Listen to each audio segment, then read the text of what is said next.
hanya sebuah pancingan kecil untuk memastikan dari mana sebenarnya aroma pemakzulan ini. Hanya sebuah umpan kecil yang dilepas oleh Presiden Jokowi untuk memancing keluar orang-orang, pihak-pihak yang sejatinya punya agenda pemakzulan Presiden. Ternyata memang benar, agenda pemakzulan Presiden adalah milik Partai PDIP. Itu dibuktikan ketika TPN Ganjar Mahfud terpancing keluar membuat pernyataan pers bahwa Presiden Jokowi sudah memenuhi syarat untuk dimakzulkan dengan berbagai asumsi, alibi, dengan berbagai akumulasi pendapat, dugaan. Itu sudah jelas. Jadi tolong kasih tahu TPN Ganjar Mahfud, mereka itu bajingan. Siapa yang bilang? Kristianto Yenoni. Rakyat Indonesia, masyarakat kecil belum mengerti makna kemerdekaan. Berkenan di hati Bapak.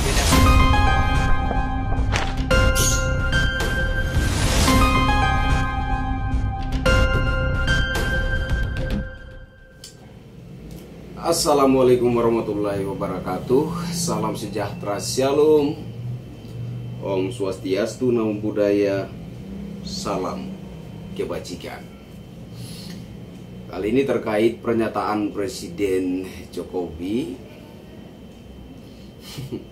yang membuat heboh dunia elit. Sebenarnya ini adalah kehebohan dunia elit, tetapi mereka mencoba melemparkan ini ke masyarakat. Tentu saja tujuannya adalah untuk memprovokasi masyarakat. Seperti biasa yang saya katakan, tujuannya adalah memancing atau menyulut emosi masyarakat agar masyarakat itu bisa melihat Presiden Jokowi dengan sentimen negatif. Rakyat, dengerin ya. Apa yang disebut oleh Bapak Jokowi bahwa Presiden boleh kampanye, Presiden boleh memihak, itu bukan statement yang lahir dari pemikiran seorang Jokowi, bukan. Lantas apa? Itu adalah bunyi norma pasal undang-undang pemilu. Dan orang-orang elit yang membuat heboh ini, apakah mereka tidak tahu? Tahu. Mereka tahu. Tetapi mereka sudah kehilangan akal, sudah tidak punya cara-cara yang lebih kreatif lagi untuk mendapat simpatik rakyat. Itulah sebabnya mereka selalu menyerang Presiden, menyerang keluarga pribadinya. Bahkan Ibu Iriana pun tidak luput dari serangan, cercaan, dan sebagainya. Ini kenapa pihak yang memprovokasi masyarakat, memantik kegaduhan. Kira-kira saudara-saudara sepakat nggak saya sebut pihak-pihak seperti itu yang bajingan? Itu orang-orang bajingan. Kemarin ada tanggapan dari tim pemenangan nasional Ganjar Mahfud. Saya terpukul melihat judul beritanya. TPN Ganjar Mahfud, Presiden Jokowi sudah memenuhi syarat dimakzulkan. Wow, keren sekali. Padahal yang diucapkan oleh Presiden Jokowi itu adalah bunyi norma-norma pasal-pasal undang-undang pemilu. Bukan suatu statement yang lahir dari pemikiran seorang presiden. Undang-undang itu disahkan atas kesepakatan pemerintah dan DPR yang mewakili rakyat. Artinya sebuah undang-undang itu ada atas kesepakatan pemerintah dan rakyat. Jadi kalau tidak terima apa yang dinyatakan oleh Presiden Jokowi, tuntutlah DPR untuk mencabut undang-undang tersebut. Ini kenapa tuh manusia-manusia ini? Proteslah undang-undangnya. Koreksilah undang-undangnya. Bukan presidennya yang disalahi. Kan yang disebut oleh Presiden Jokowi itu adalah norma-norma, pasal-pasal undang-undang pemilu. Kenapa? Apa kalian tidak bisa jujur kepada rakyat bahwa yang diucapkan oleh Presiden itu memang tertuang dalam pasal-pasal undang-undang pemilu? Ini yang sangat saya sesali. Apalagi sampai membuat opini katanya Presiden Jokowi sudah memenuhi syarat untuk dimakzulkan. Apa maksudnya? Pak, mau apa? Mau makzulkan Presiden Jokowi? Udah minta izin belum? Minta izin sama siapa? Sama saya. Dan ke-73 bahkan 80% rakyat Indonesia yang hari ini masih mendukung dan mencintai Presiden Jokowi. Izin dulu, Pak. Izin dulu sama kami. Sekaligus perkenalkan diri. Ini Panglima 3 periode. Ya, ini Panglima 3 periode. Rakyat jelata penghuni kebun singkong. Anda sok-sokan mau memakzulkan Presiden Jokowi. Dalilnya apa? Presiden telah melakukan perbuatan tercela. Tercela apa? Tercela nenek moyangmu. Ini orang-orang kayaknya lupa ngaca. Orang-orang elit, orang-orang kaya raya, mungkin banyak kaca di rumahnya, hanya lupa ngaca. Tolong, bisakah kalian sedikit membantu masyarakat agar masyarakat itu dapat menghadapi pemilu ini dengan kondisi hati yang adem, yang aman dan tentram? Bisakah? Kenapa? Terlalu kebeletkah mau berkuasa? Terlalu bernafsukah? Sudah nggak tahan lagi kah dengan kekuasaan? Menyedihkan sekali. Kalian orang-orang bajingan dan kalian orang-orang yang menyedihkan. Ya, kasih tahu TPN Ganjar Mahfud. Kristianto Yenoni yang bilang, kalian orang-orang bajingan, kalian orang-orang berhati busuk. Kristianto Yenoni yang bilang begitu. Kenapa? Tidak bisakah kalian fokus berkampanye, menjual kepada masyarakat apa yang menjadi ide dan gagasan-gagasan kalian, visi misi kalian? Tidak bisakah kalian punya cara-cara yang lebih elegan, yang lebih kreatif dalam menawarkan ide-ide dan gagasan-gagasan kepada rakyat, yang sekiranya bisa membuat rakyat itu tertarik kepada kalian dan mungkin akan memilih kalian, mendukung jagoan kalian? Tidak bisakah? Apakah kalian sudah benar-benar kehilangan akal? Apakah kalian sudah benar-benar kehilangan inspirasi? Sebegitu takutnya kalian tidak menang, sebegitu takutnya kalian tidak kebagian kekuasaan. Kasihan. Kalian orang-orang yang sungguh menyedihkan. Ada lagi Ibu Koni Bakri. Presiden Jokowi sudah limbung katanya. Limbung itu kondisi di mana seseorang kehilangan keseimbangan. Kayak orang mau pingsan gitu kira-kira. Ibu Koni ini dulu saya kagumi ya. Menurut saya Ibu Koni meskipun dia seorang perempuan, dia adalah pengamat militer. Dan saya sempat membaca jiwanya seorang Ibu Koni. Dia ini kalau bisa diberdayakan oleh negara, maka Ibu Koni ini bisa dibilang ahli strategi militer. Tapi ketika saya melihat beliau mulai bernarasi, beropini yang backgroundnya adalah gambar Pak Ganjar dan Mahfud, saya mulai merasa ada yang tidak beres. Kenapa? Karena bagaimanapun juga ketika Anda sudah tendensius, ketika Anda sudah memiliki sikap hati yang berpihak kepada paslon kandidat politik tertentu, maka apapun opini yang Anda bangun, pasti saja tendensius.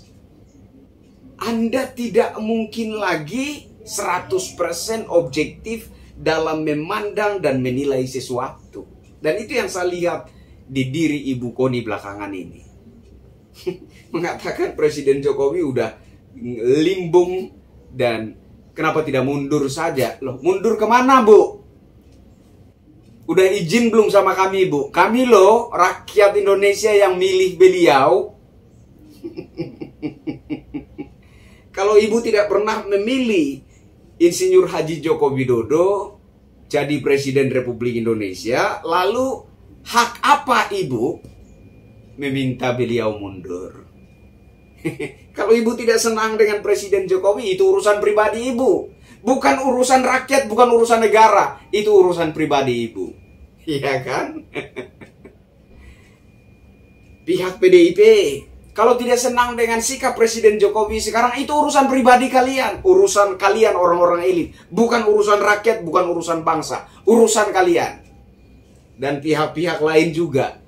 Kalau merasa tidak senang dengan Presiden Jokowi saat ini, itu urusan pribadi kalian. Bukan urusan rakyat, bukan urusan bangsa. Itu urusan nafsu kalian yang sudah kebelet berkuasa. Ya nafsu kalian. Jangan dianggap nafsu kalian itu adalah kepentingan rakyat. Jangan dibuat seolah-olah kebelet berkuasanya kalian itu adalah sesuatu kepentingan bagi bangsa dan negara. Tolong, ya, tolong berhentilah menghasut rakyat, ya. Ibu Koni, kembali ke Ibu Koni. Ibu Koni ini menanggapi tentang isu mundurnya Pak Mahfud MD dari jabatannya sebagai Menko Polhukam. Menanggapi itu, beliau katakan Presiden Jokowi sudah limbung, seharusnya mundur. Apa sambungannya, Bu? Apa kaitannya? Hah? Pak Mahfud MD itu, beliau ini kan salah satu kandidat cawapres pendamping Pak Ganjar Pranowo, ya kan? Nah, kalau beliau merasa disibukkan dengan kegiatan kampanye, maka beliau atas inisiatifnya sendiri akan mengundurkan diri. Demi apa? Demi agar beliau bisa lebih berkonsentrasi melakukan kegiatan kampanye. Satu. Yang kedua, kalau beliau mengundurkan diri, jangan salahkan presiden. Mungkin juga ada tekanan publik. Kenapa ada tekanan publik? Ya karena salahnya Mahfud MD sendiri. Kan dia ada di dalam pemerintahan. Dia termasuk terlibat dalam menentukan kebijakan pemerintah. Lalu kemudian setelah dipinang oleh PDIP menjadi cawapres pendamping Pak Ganjar Pranowo, beliau, jadi Pak Mahfud inilah sebenarnya kehilangan keseimbangan. Bukan presidennya yang kehilangan keseimbangan. Yang limbung itu Pak Mahfud MD, bukan Presiden Jokowi. Karena Pak Mahfud MD ini ditarik dari dua sisi. Satu sisi yang menarik dia adalah tanggung jawab dia sebagai Menko Polhukam, sebagai seorang menteri yang adalah pembantu Presiden Jokowi. Tetapi di satu sisi beliau juga ditarik oleh kepentingan. Kepentingan apa? Kepentingan partai PDIP. Kenapa? Karena beliau adalah cawapres pendamping Pak Ganjar Pranowo.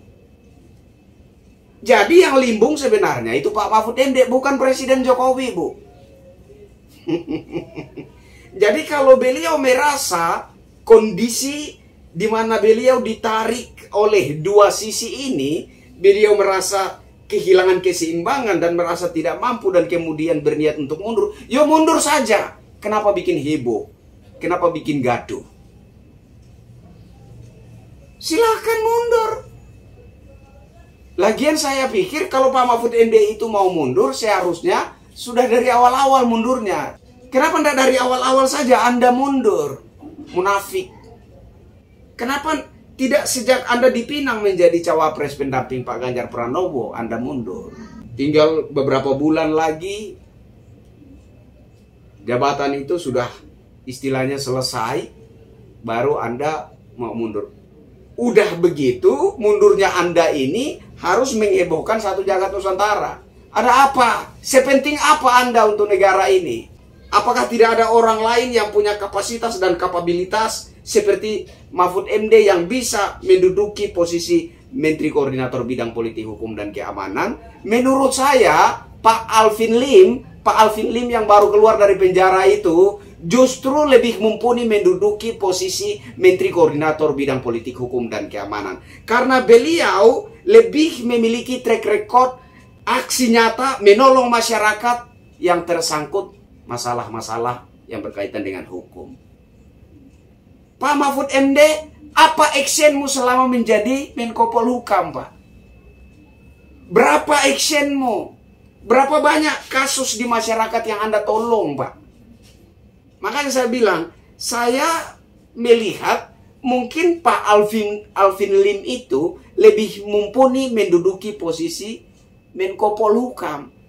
Karena Pak Alvin Lim itu lebih kelihatan actionnya menolong masyarakat yang tersangkut masalah-masalah hukum.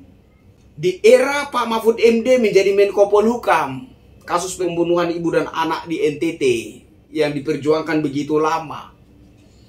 Saya salah satu juga yang ikut terlibat dalam aksi memburu keadilan. Ya. Kasus Gus Beki anak Kiai Jombang, ya, yang heboh sejagat Nusantara bahkan sampai ke luar negeri. Katanya puluhan santri, ternyata nggak ada puluhan santri. Yang hadir di pengadilan cuma satu orang. Katanya puluhan santri bawah umur. Yang satu orang yang hadir di pengadilan bukan bawah umur. Kemudian kesaksian-kesaksian yang diberikannya tidak sesuai dengan fakta di lapangan. Dan ketika itu Pak Mahfud MD kemana? Kasus besar loh Pak itu. Anak kiai besar di Jombang, Jawa Timur. Kemudian kasus Brigadir J, ya saya lihat ada sedikitlah Pak Mahfud MD ngefek di situ. Kemudian ada kasus penggusuran rakyat di Besipai NTT, Pak Mahfud MD, ya, Anda kapten di bidang politik hukum dan keamanan, mana actionmu Pak?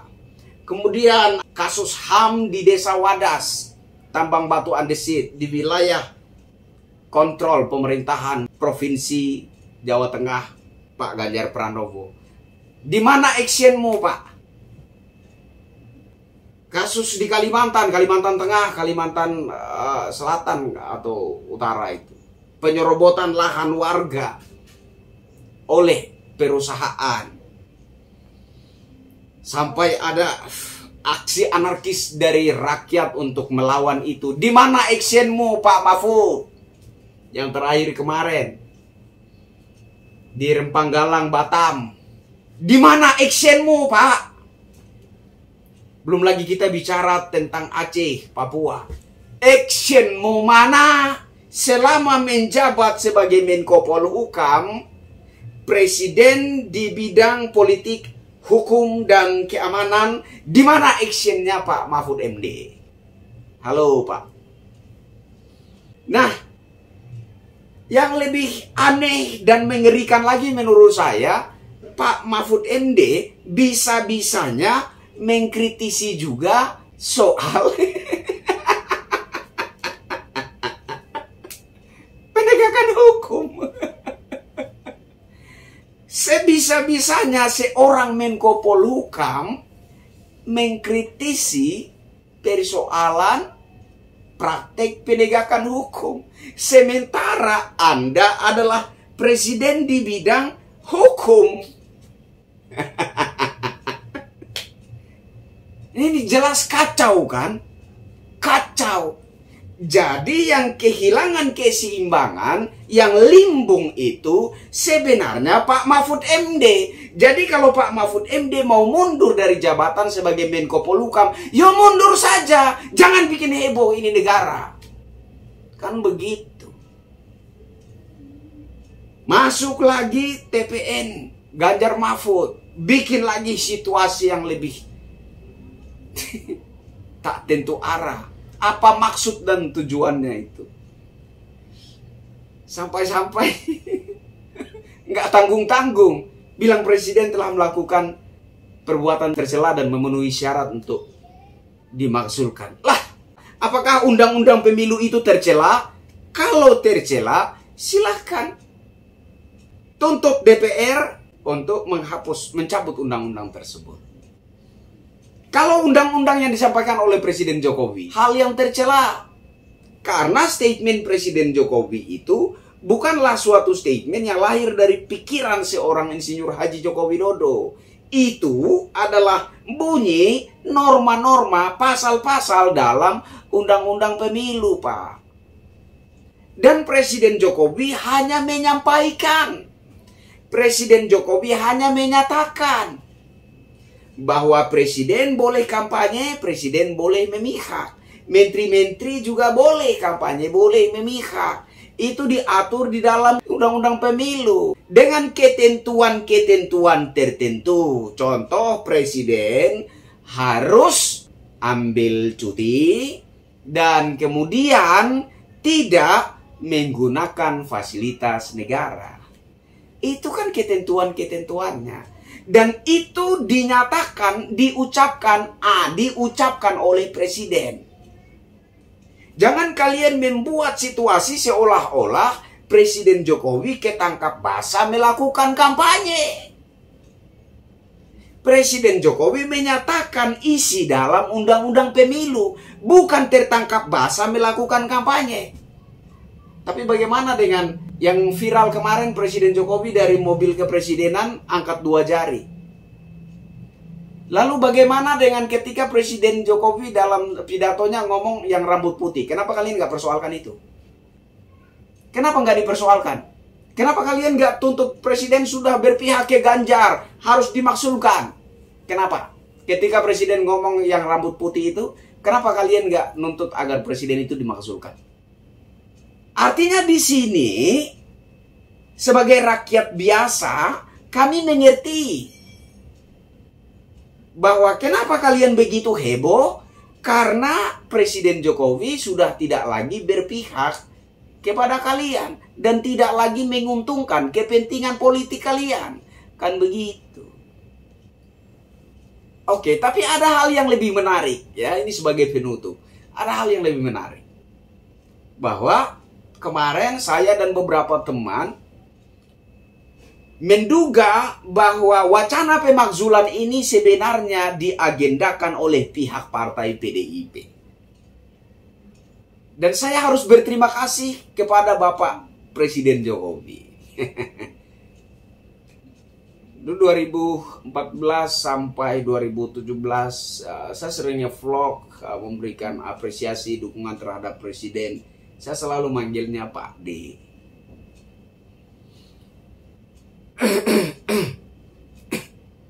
Karena kedekatannya begitu hangat dengan masyarakat, sehingga saya merasa lebih asik memanggil Presiden Jokowi itu dengan sebutan Pak D.